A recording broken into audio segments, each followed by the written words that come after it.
नाश्ते की टेबल पर बैठे थे। प्रियंका, मेरा नाश्ता कहाँ है? भाभी, मुझे भी ऑफिस के लिए लेट हो रहा है। इस पर प्रियंका किचन में से दोनों के नाश्ते की प्लेट्स लेकर बाहर आती है। लो भाई, आप दोनों का नाश्ता। किसी को भी 1 मिनट का सब्र नहीं है।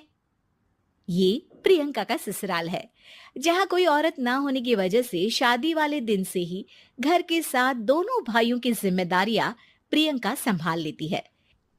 दोनों भाई शांति से नाश्ता कर रहे होते हैं कि अंकुश अपने भाई की प्लेट से पराठे का एक टुकड़ा उठा लेता है।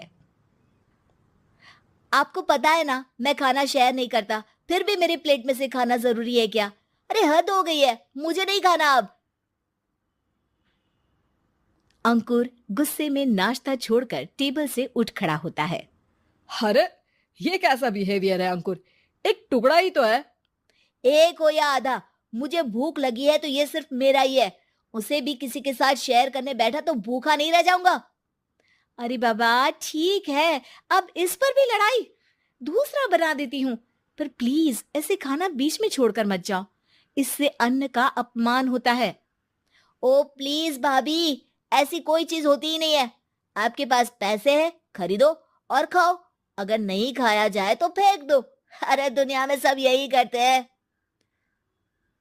अंकुर बैग उठाकर ऑफिस के लिए चला जाता है, जिसके पीछे उसका बड़ा भाई मायूस सा घर में खड़ा रह जाता है। जिसने बचपन से सोने की चम्मच में खाया हो, उसे दुनिया के बारे में क्या पता होगा। वैसे गलती तो हमारी ही है।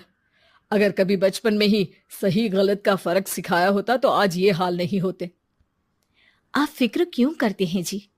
भगवान है, वो जो भी करता है सबकी भलाई के लिए ही करता है, और जब वो चाहेंगे तो अपनी तरह से अंकुर भैया को भी सब कुछ सिखा देंगे। पत्नी की बात पर विश्वास कर अंकुश भी ऑफिस चला जाता है।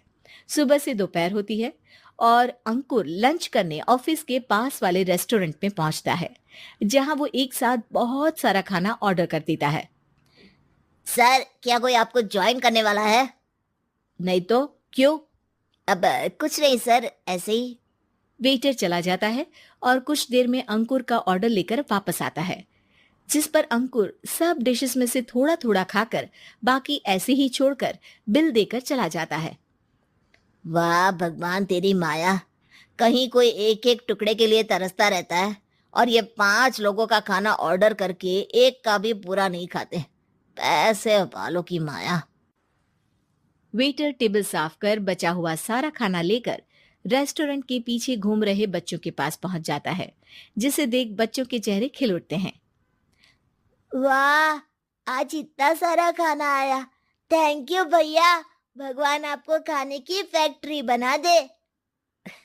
अगर ये फैक्ट्री मेरी होती तो तुम लोगों को कभी किसी का झूठा बचा हुआ खाना नहीं खाना पड़ता।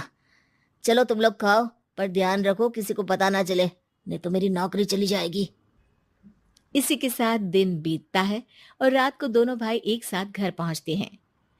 कुछ देर में सब डिनर करने बैठते हैं, जहां अंकुश अंकुर को समझाने की कोशिश करता है। अंकुर, अगर हमें लाइफ में सब कुछ मिला है, इसका ये मतलब नहीं कि तुम उसका गलत फायदा उठाओ, बल्कि तुम्हें उसकी मदद से दूसरों को भी मदद करनी चाहिए।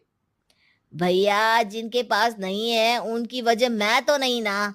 और ऐसे बहुत लोग हैं जिनके पास सब कुछ है, इसलिए अगर मैं एक इंसान कुछ नहीं करूंगा तो कोई फर्क नहीं पड़ने वाला।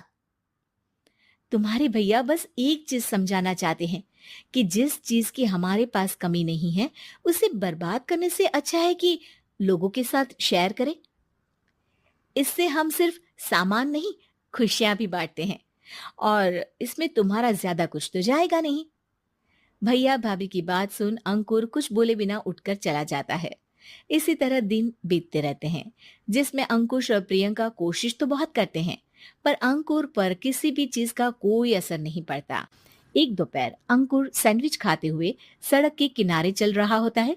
तभी उसकी नजर आइसक्रीम वाले पर पड़ती है और वो सैंडविच सड़क किनारे फेंक आइसक्रीम खरीदने पहुंच जाता है।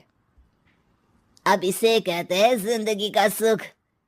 जैसे ही अंकुर आइसक्रीम लेकर पीछे मुड़ता है तो एक आदमी को सड़क से वही सैंडविच उठाते हुए देखता है।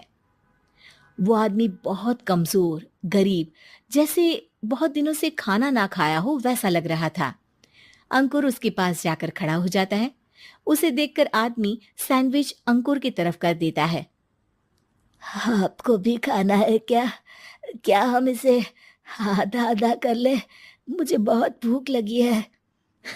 वो मेरा ही झूठा सैंडविच है। तुम दूसरा खरीद कर क्यों नहीं खा लेते? इसे क्यों खा रहे हो?